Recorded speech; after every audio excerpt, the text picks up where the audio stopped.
हाथ पर गिनाना, मुंह पर कहना तो बीजेपी के पुरान आदत। हमारा पहलवान तो लंगोटा कस लिया, आरसीडी में ललकार के जा रहा है। हमसे आप सवाल कर रहे हैं, कभी राधा मोहन बाबू से सवाल किए हैं कि 30 साल में आपने क्या किया है? यहाँ पे कुछ कार्यकर्ता लोग हैं, इनसे भी हम जानेंगे क्या कहना चाहते हैं, किसको यह समर्थन कर रहे हैं, भाजपा को समर्थन कर रहे हैं या यहाँ पे राजेश कुशवाहा को समर्थन कर रहे हैं। सबसे पहले आप लोगों का स्वागत है मेरे चैनल में। नमस्कार। आप लोग यहाँ पे आए हुए हैं, राजेश जी को आप समर्थन कर रहे हैं, यहाँ भाजपा को आप समर्थन कर रहे नहीं, हम राजेश कुशवाहा को समर्थन कर रहे हैं वीआईपी पार्टी से। इसलिए हम लोग कर रहे हैं कि जिसको आजादी के आधा दिन सांसद देखा गया मोतिहारी का राधा मोहन सिंह का, मोदी जी आए थे आज से 10 साल पहले गांधी मैदान में भाषण दिए थे कि अगले साल हम आएंगे तो यहाँ की चीनी मिल से चाय पिएंगे। उस चीनी मिल को राधा मोहन सिंह ने प्रॉपर्टी डीलर को बना के पूरे जमीन को बेच दिए।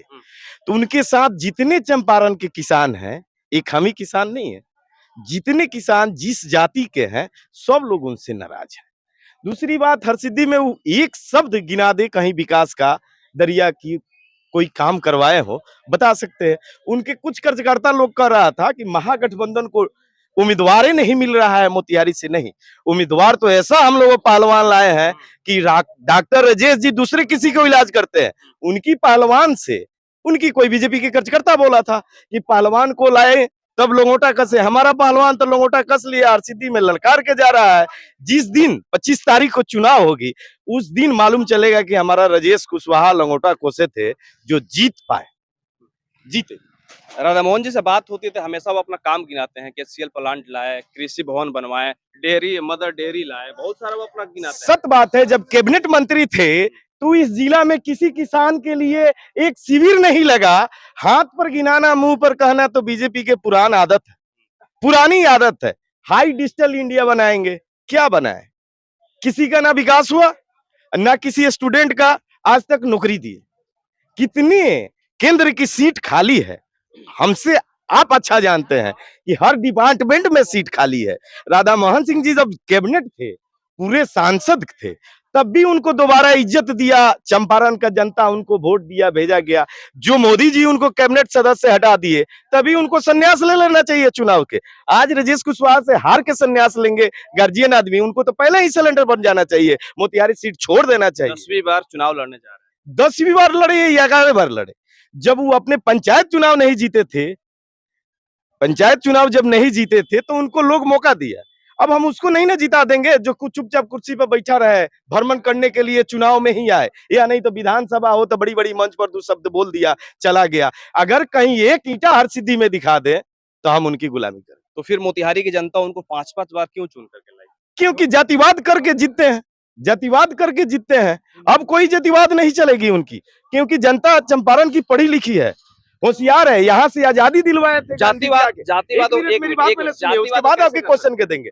जातिवाद अगर उनकी जाति मत बोलते हैं, मेरा मुद्दा है मंदिर बनवा देने से सबको भविष्य तो नहीं मिलेगा। हम लोग अभी राम जानकी के उत्साह किए थे, बिना किसी पार्टी के उत्साह किए थे, आप भी पहुंचे थे। क्योंकि हम हिंदू है तो पूजा करेंगे, ये कोई जरूरी नहीं है कि हिंदू है तो बीजेपी को ही वोट देंगे, ये कहीं से जरूरत नहीं है। जो कैंडिडेट अच्छा होगा उसी को वोट देंगे।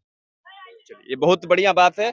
सबसे बढ़िया बात है कि किसी भी पार्टी का कोई भी कैंडिडेट हो, अगर बढ़िया कैंडिडेट आता है तो उसको सपोर्ट करना चाहिए, ताकि उस समाज का, उस जगह का विकास होगा। जो शिक्षा की बात करे, जो रोजगार की बात करे, जो आपके बच्चों के भविष्य का बात करे, उसको आप चुनिए, ताकि वहाँ का विकास हो और वहाँ के लोगों को डेवलप कर सके। बाकी आप क्या कहना चाहिए?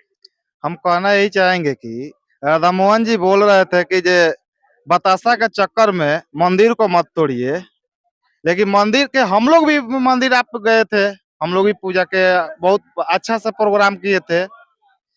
लेकिन मंदिर मुद्दा हटाइए, अपने छवि पे आकर चुनाव जीतिए। हम लोग को विकास के रास्ता पर अब जाना। आपको क्या लग रहा है कि बीजेपी सिर्फ मोदी के नाम पे चुनाव जीत रहे हैं, बीजेपी के लोग?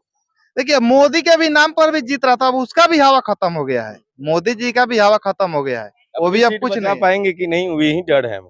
आपको ये लग रहा है कि मोदी जी अपना सीट गंवा ना नहीं, हमको तो लग रहा है कि जितना नहीं विकास किए हैं, खाली मुंह से हाई डिजिटल इंडिया बनाए हैं और जमीनी काम नहीं है, उनकी सीट मत गंवा लिया जाए। चलिए, यहाँ पे मोतिहारी हरसिद्धि के जनता की यही पुकार है कि अब की बार राजेश कुमार। बाकी आप क्या समर्थन किसको कर रहे हैं कमेंट बॉक्स में बताते रहिएगा, और इसी तरह के अन्य खबरों को देखने के लिए आप हमेशा फॉलो करते रहिए पाटलिपुत्र टाइम्स न्यूज को। धन्यवाद।